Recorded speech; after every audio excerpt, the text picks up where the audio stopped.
And the American Psychological Association is also. Yeah, under heavy lobbying from the homosexual community. Yes. So science gives way now to politics. Any questions from the audience, okay? What advice would you give to a single mom who has a sensitive boy and the father is either absent or, in worst case scenario, gay himself? Again, you have more work to do because you don't have a father around. So you have to affirm his masculinity. You have to make him feel good as a boy, not only as your child in the neutered sense, but as your son, as your boy. Also, I would try to find some father figure. Maybe an older brother, your father, a father figure who can get more involved with this boy if the father is not being involved. I did 20 interviews in a row the other day on this book. They were about 4 minutes in length and 1 minute between. These were televised interviews. And so they were all over the country. They were live interviews that were part of the news program around the country. And that question that you've asked was asked by almost every one of them, because it's the obvious thing that's happening out there. There's so many single mothers. You know, the number of households headed by single mothers increased 25% just between 1990 and 2000. And that question comes up. How are we going to raise healthy boys? And you can find role models for them, but you have to work hard to find them. And you can't do it. I hate to say it. You're not equipped to show a boy what it means to be a man because you've never been there. Now, most women were little girls when they were young, and so you can't do that. So this is why I support the Boy Scouts as I do. That is a wonderful organization, and it's also why they're under attack, because it is for political reasons. Boy Scouts, boys clubs, church youth groups, youth pastors who are male and who are confident in who they are and who will affirm your boys. School teachers, coaches, organized sports. There are so many places that you can get it, but you absolutely have to get it. An uncle, as you said, or a neighbor, or someone who can show your boy what it means to be male. You've got to find that, don't you? And also not to trash your husband or your ex-husband. A lot of women feel very hurt that they're not getting child support, and they will complain to the boy about this father. The boy has a need to see the father positively, so you have to try to withhold that temptation to criticize the father in front of the boy. Okay, another question. When I graduated in 1973 at the State University of California, we had an expert give a class. We took a class on sexuality. My wife, Carla, was able to come to that class. We had a specialist on homosexuality, and what he spoke to is exactly what you've said, the truth, okay, what you just said. What I'd like to know is what's happened since that time. Has it been politically that's changed this? I mean, Exactly. Obviously in 1973, if they'd known what you know, we've gone a long way here. Yeah, exactly. You said 1973. It's a very interesting that you said 1973. That was the year that the American Psychiatric Association changed the diagnosis and said that homosexuality was now normal. And that was a total political decision. I mean, they basically, in one day, in one vote, swept away like at least 100 years of literature. And this is a political position. So since 1973 forward, there's been a very intimidating effect. You can't do research. You can't get your research published. We've tried to get some things published. We get a great deal of resistance. It's not being taught in the graduate schools.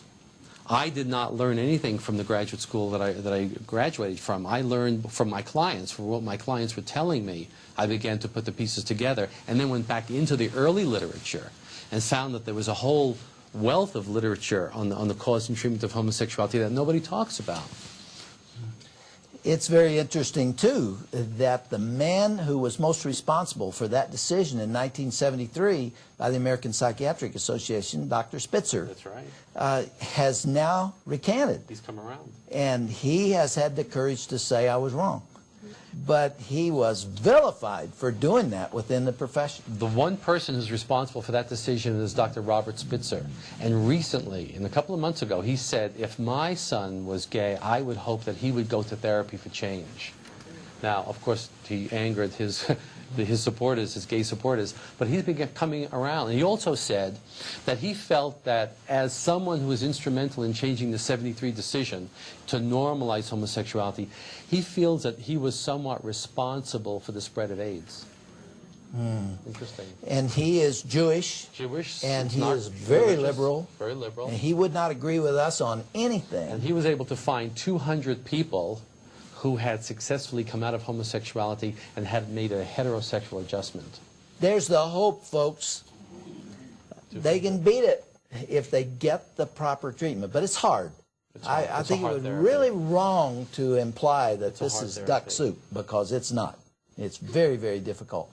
And that's why I'm so proud of the two gentlemen on our staff, John Paulk and Mike Haley, because they've invested the hard work necessary to accomplish this. The pain is so deep when you see your friends who have homosexual children buy the lie. They will accept what their gay child tells them, that, well, it's impossible to change. Exactly. So you just got to accept me the way I am. Exactly. So they say, okay, I love you, son, but will not accept the fact that change can occur. Exactly. What kind of intervention? What is possible to break the cycle of that buying the lies? You could tell them that change is possible, that you've heard about it, you've heard people speak, you've read books, you've attended seminars, you know that people can change. And if they're honest with you, they'll tell you, I never felt connected to my father, I never felt my father really loved me, I was too enmeshed with my mother, I found that I had to be involved with my mother to meet her emotional needs. I always felt different, even before I had homosexual feelings. There are certain things that are in place even before homosexuality becomes an issue. And if they're honest, they'll start to see that there were these preceding causal factors, and that homosexuality is only a final outcome. But you're fighting a culture. I mean, what you can do in 5 minutes, they're watching the media, and internet is also very, very dangerous. Gay chat lines, and it just goes on and on. And all the pornography that's there, which is doing incredible damage. Yeah. I came from a very promiscuous background heterosexually, and when I accepted Christ and got married, yeah, I still had some temptation, but certainly not something I could not overcome.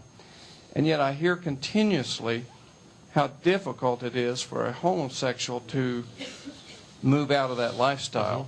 And I guess I'm troubled and I'm confused as to why, once they've gone to the therapy and once they recognize the cause of it, why is it so difficult to come out of it, whereas from a heterosexual promiscuity, it doesn't seem to be that difficult.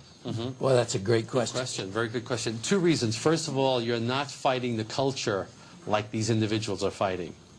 You're not seeing heterosexually promiscuous characters be on television, on the media, being glorified. That's number one. So, and you're not being told across the board that you can't change. This is who you are. So that's the first thing. You're not fighting a culture. Second thing is, again, we go back to the original hurt. This is not about sexuality. This is about identity, core gender identity, which they continually try to relieve the pain of through homosexual behavior. So it's really a deeper core. You know, what's interesting to me, Joseph, is that the intensity of homosexuality compared to heterosexuality is almost off the chart. It is off the charts. You know, and that's an interesting question too, because what heterosexual do you know whose politics is determined by their sexual activity, whose reading material, whose vacations and trips, whose work assignment and whose passion in everything they do is governed by their sexuality. Exactly. Where does that intensity come from? Because that goes to the question we were just asked. It goes to a desperate attempt to solidify and reinforce a lie. That's basically it. They have bought a lie that cannot be substantiated biologically, in nature, in any other way. And they are continually promoting, it's like a cult. In many ways, you can make the argument that the gay community is a cult, in the sense that it's a false idea that is constantly being reinforced. Anne Heche, who left Ellen DeGeneres, she came to realize that she was not lesbian, and she has been tortured by the media because she's no longer the idealized model of the lesbian. And so there's a constant need to really punish the person who wants to leave. And linked with it all is the pain of early childhood and that sexual identity crisis. Well, thank you all for participating with us today and on the previous video. Dr. Nicolosi, you're a national treasure, and I appreciate what you stand for. I pray that a large secular publishing house will publish your book. There's a lot of resistance to it, and the big houses are leery because they'll be vilified if they do that. I'm thinking that you're a national treasure. Well, thank you, everyone.